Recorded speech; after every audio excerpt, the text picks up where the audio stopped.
We're going to hop into a quick video, and it's all about awareness because this week here, it's Sturgis week. A lot of motorcycles on that roadway right now, and drive safe. I want you to check this out for a second. It's an awareness test. This is an awareness test. And drive safe, just so you know. How many passes does the team in white make? Go!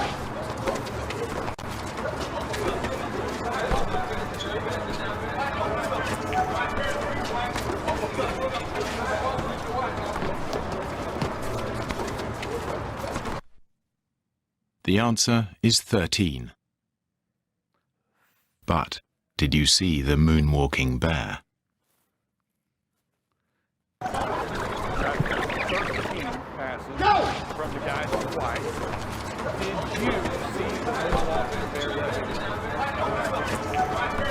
There it is, right? I know, right? Me neither. Matter of fact, like, there's no way. I even watched it from the beginning again. There's a moonwalking bear in there. Drive safe, Dave.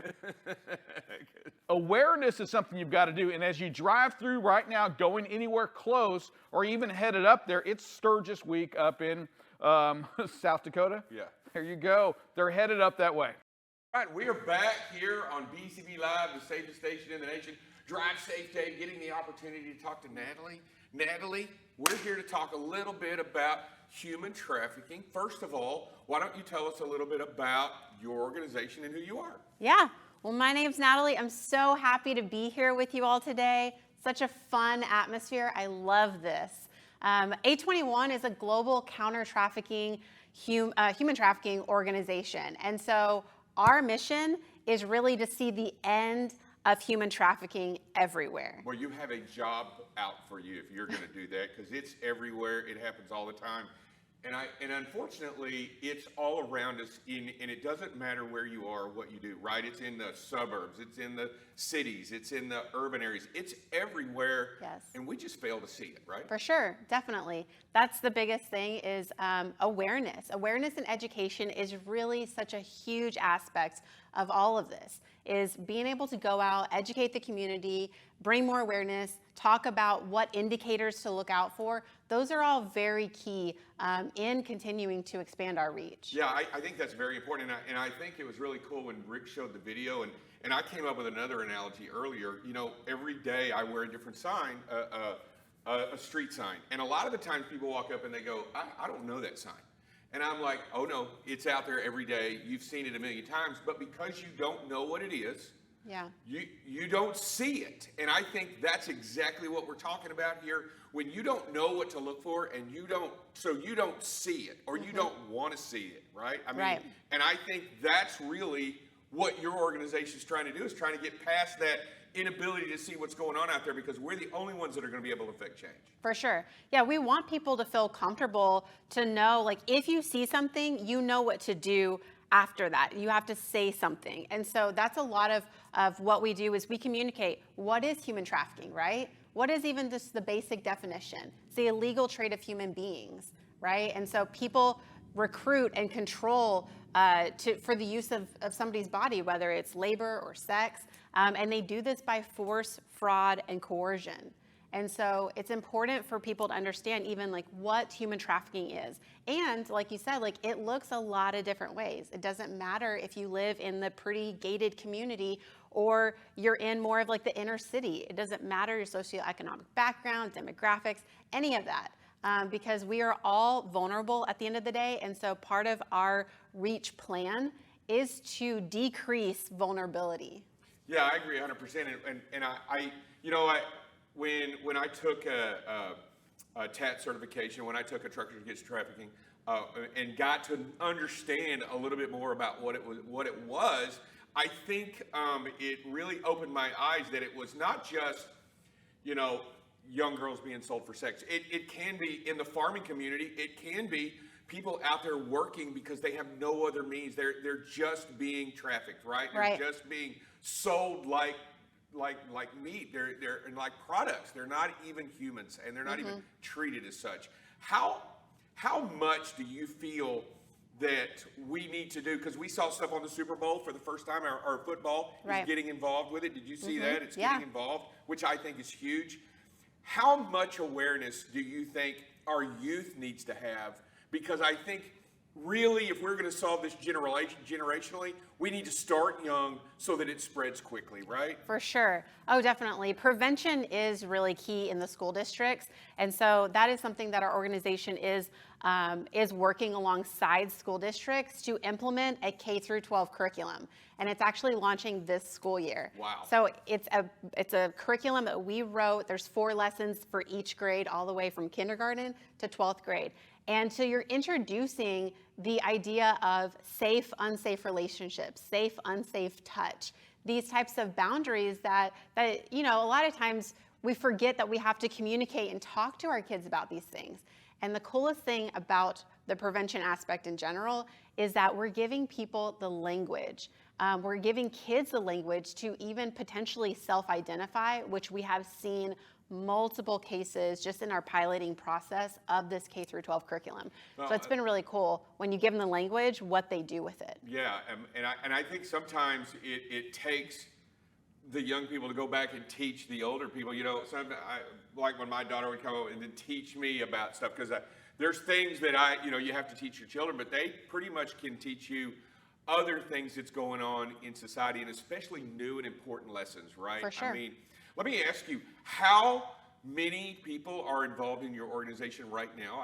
I would like to know what scope that your organization has right now. So as far as team is concerned, we are in 14 countries. We have 19 different locations, but we have a rather small team when you think about the scope, right? It's only 190 people on team. And so partnerships is so key to us. Partnerships with you guys, partnerships with different organizations, and people in each country look different. So we partner with law enforcement, we partner with city and government officials to come alongside and figure out what are the needs in that specific location, because again, every country looks different, and see how we can meet those needs in that specific country. Do some of your partnerships that you have currently right now, are they on this side of the Atlantic? Are they across the seas? I mean, how are we looking as far as what kind of countries are being involved in this with you?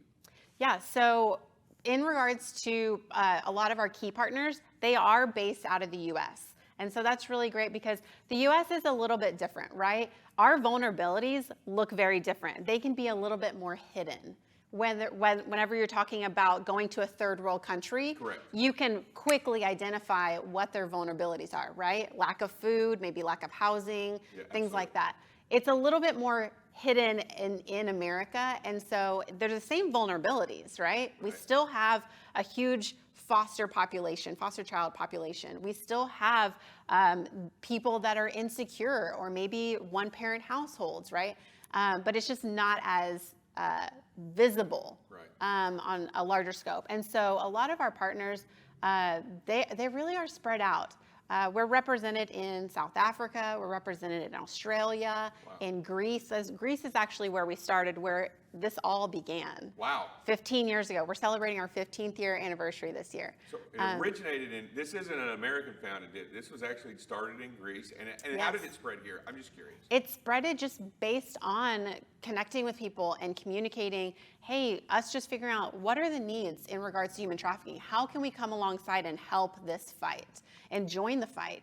And so it kind of progressively came to America. In each country, it's been organic. It's not like we have, this recruiters out there. Yeah, it's not like you're like, okay, we're going to go to Bulgaria this year. No, it's been by organic relationships that have been built by people hearing about us in different countries and saying, hey, we want to bring that here. We just launched our Can You See Me campaign, which is a global awareness campaign. There's billboards in airports, on the side of trucks, on the side of highways. And so it really is just visibility. And so we have these scenarios that we put out, and just to be able to educate. Very real world scenarios. Very real world things that all of the scenarios came from a story that we've encountered in the work that we do. Absolutely. And so it's all based on true stories. So the big question is, how can how can you, how can any of us, not only, how can we get involved? How can we be a better part or a better partner with For sure. your organization, because that's really ultimately what you want, right? Oh, for sure. I mean, this is a big job, right? In human trafficking across the world, every year generates over $150 billion. This is the fastest growing organized crime in the world. Right. And so, so it is really important for people like you, people that are in the transportation business, to come alongside, to know what indicators to look out for specifically to what they're probably going to see. Right. The unique opportunity that truck drivers have is that you typically see the things that the majority doesn't see. Right. You're in the warehouses, you're at the loading docks, you're seeing what's being transported in trucks, stops, you in know. truck stops, Absolutely. right? On the streets. They're in For the sure. streets every day. And sure. that's where it's at.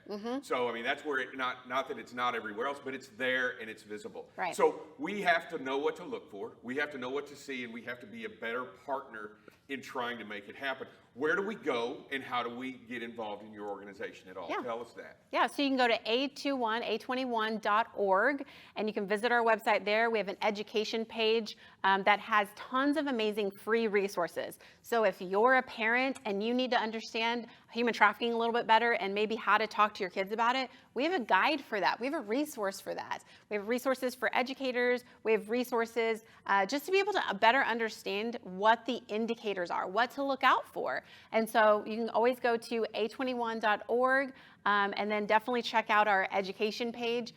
There's tons of resources there that can help you just be able to understand the signs of it. Yeah, I tell you what, we need to generate a conversation. Yes. We need to have that conversation. And Yeah. sometimes those conversations are difficult at home.